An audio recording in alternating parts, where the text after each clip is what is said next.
igual viene a reemplazar al factor intrínseco. ¿Cierto?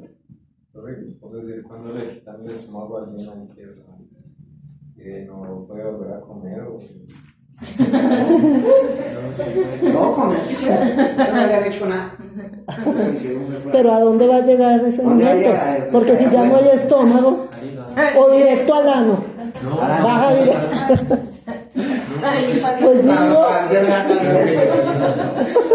Pues digo, baja directo. Ya no queda hueco. No queda ¿No? hueco. Entonces, pero espera, porque existe siempre la pregunta. ¿Cuándo no hemos llegado al tema todavía? Se me confunde. Le estamos diciendo que si se quita solamente el fundus, o parte del estómago en el cual está el fundus, tocaría darle algo que reemplace al factor intrínseco. En este caso sería la vitamina B12, o sea, no cubolamina. Bueno, ojo, esta parte que dice cuerpo, que es la segunda parte del estómago, que es la más grande, ¿cierto? Ahí es donde se puso el ácido clorhídrico que va a degradar los nutrientes. Y el ácido que se produce ahí mismo, desde las células aquí, incluso las de más arriba, él empieza como a resbalarse y empieza a caerse a la parte de abajo, ¿sí?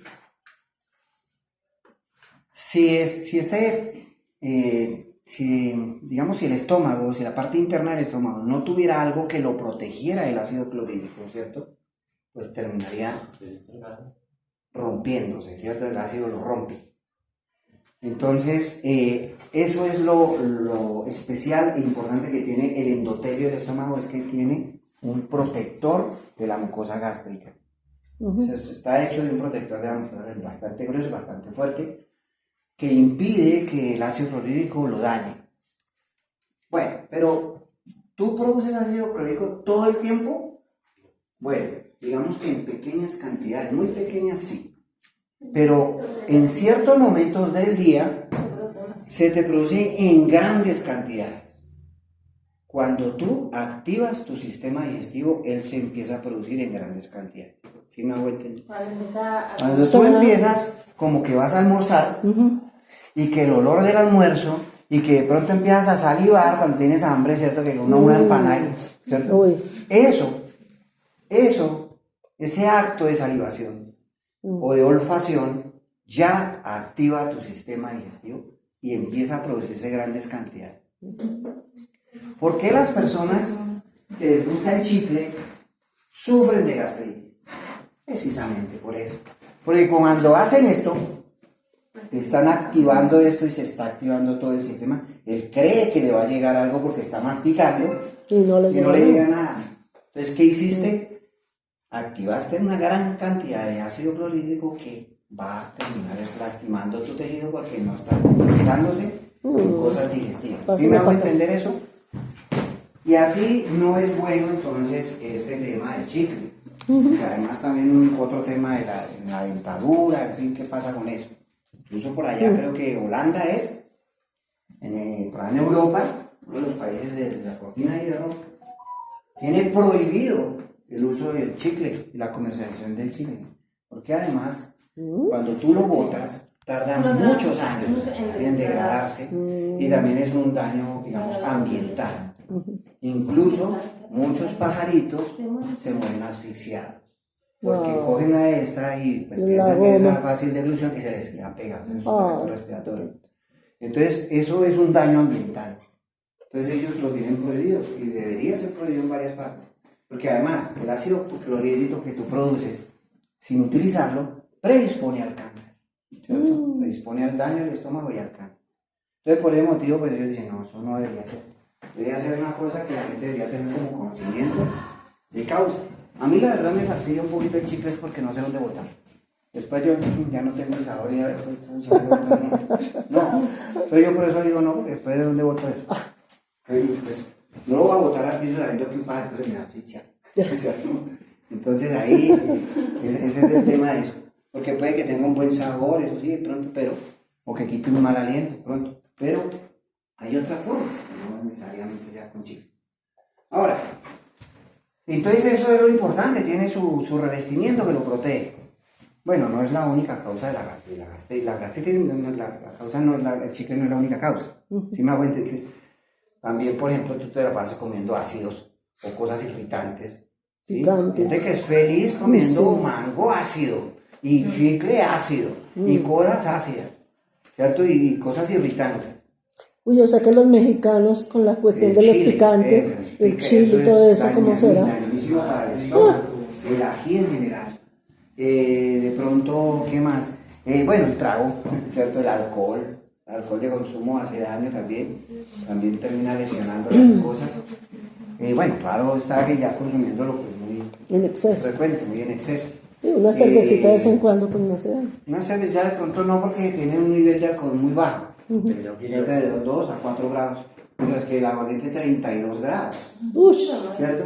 Y por ahí el tequila, el gusano como 70 y algo de grados. el gusano. Y esos son muy pesados ya, Ay, y espero. los mexicanos, aparte del Chile, pues también, ellos tienen mucho este problema de gastritis y de cáncer gástrico.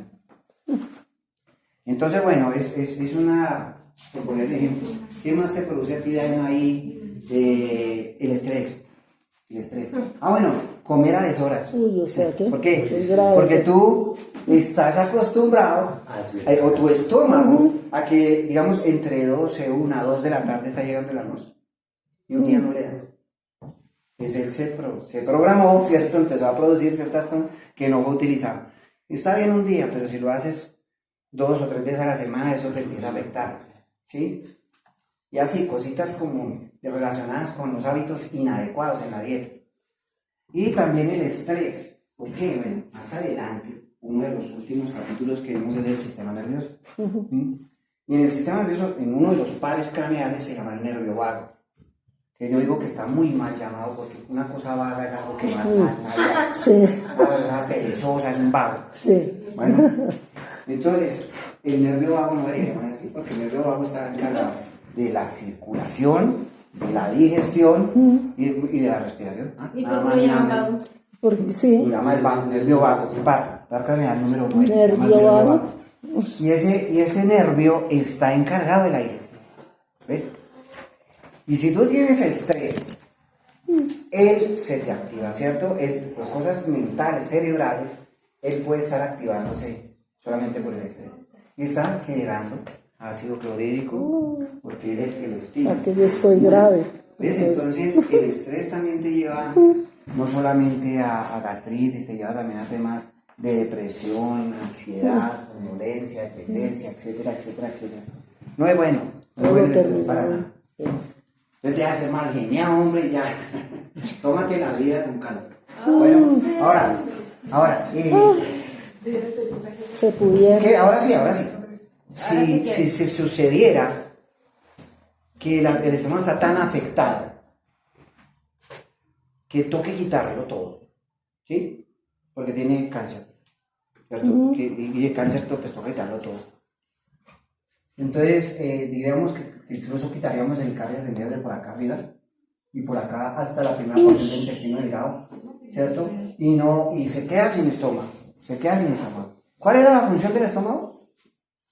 Pues Volver líquidos los o convertirlo en dieta blanda, ¿cierto? Entonces, como ya no tiene estómago, ¿qué le tocaría? Que todo lo que se consume sean líquidos, ya nada más. esté degradado, ¿cierto? Claro, porque No no es que no todo. bueno, ya le toca es que eso esté degradado, porque no hay un órgano que se lo vaya a degradar así. ¿Sí me hago entender? Pero obviamente no queda con el hueco, ahí hacemos otro procedimiento que se llama la Yerrux y y allá es una reconstrucción para que no quede hueco. Solo tendría que pasar tomando suero. Pero su dieta ¿Solo tendrá que líquido? cambiarse. Puro líquido. Su dieta tendrá que cambiarse, sí. Licuado. Ahora, la ciencia ha logrado hacer trasplantes. Entonces también sería una alternativa. Pero como todos los trasplantes, pues está en riesgo de que rechace el órgano, de que no sé qué, de que haga alergia, ¿no? Pues ya tocaría otro tema, que tocaría, pero bueno, esa es una alternativa. Bueno, ahora, la parte final del estómago, esta que se llama antro, la parte de abajo, la última porción del estómago, que se llama el antro, es la que más sufre de gastritis. porque ahí es a donde cae el ácido clorhídrico, ¿cierto? Se resbala hasta acá y acá. Por eso el término que se utiliza allá en la clínica, en todos los médicos, de gastritis crónica antral, dice así, o gastritis antral, o sea que es un problema acá en el antro, y es el que generalmente termina sufriendo de cáncer, ¿sí? Digamos que su función no es tanto degradar, es el que más tiene protección, pero también es el que más sufre de eso, ¿sí? Y digamos que ya es lo que conecta con el resto de las vías digestivas, ¿sí? Y al finalizar el estómago y antes de empezar los intestinos, también hay otro esfínter, muy cardias, pero un esfínter acá abajo que se llama píloro. Bueno, aquí es el conducto pilórico, se llama píloro, el píloro. Entonces es el esfínter que queda en la parte de abajo del estómago, entre el estómago y el intestino delgado, ¿cierto? ¿Cómo se llama el esfínter del estómago y el intestino delgado? Píloro. Píloro. No pícoro, sino píloro. ¿Has escuchado? Píloro. ¿Te acuerdas cuando vimos algunas bacterias o microorganismos, células del tipo procariota, que dijimos entre esos el Helicobacter pylori? ¿Te recuerdas? El Helicobacter, que es una procariota, la mostramos ahí, me acuerdo. Ese Helicobacter pylori es porque ataca o vive o puede infectar mejor el píloro, ¿sí? Y es otra causa de cáncer.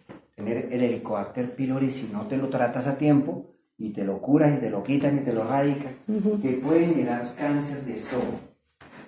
Entonces el tratamiento contra el Helicobacter pylori es un tratamiento prolongado, agresivo, complicado, porque es una bacteria difícil de matar. Pues claro, imagínate que no la mata el ácido clorhídrico, ¿cierto? Pues es muy resistente entonces a muchas cosas. Pero se puede después de un tratamiento bien llevado a cabo, con mucho juicio la persona lo puede eliminar, ¿listo? Entonces para tenerlo en cuenta, y está pues, básicamente ahí en el píloro, que es otro esfínter que también su función sería evitar que se devuelvan las cosas de un conducto hacia otro, ¿sí? Y hasta ahí, muchachos, hasta donde dijimos píloro, hasta ahí son las vías digestivas altas, ¿sí? ¿Sí quedó claro? Hasta ahí son las vías digestivas altas, hasta donde dije píloro. De ahí para allá, empezaría a mencionar las vías digestivas bajas, y por ahí en el intermedio de las vías digestivas vamos a tener que mencionar los órganos nexos de la digestión, ¿sí? Bueno, y para eso vamos a mirar esta otra imagen. Esa no va a tomar foto todavía. Ya, pues, No,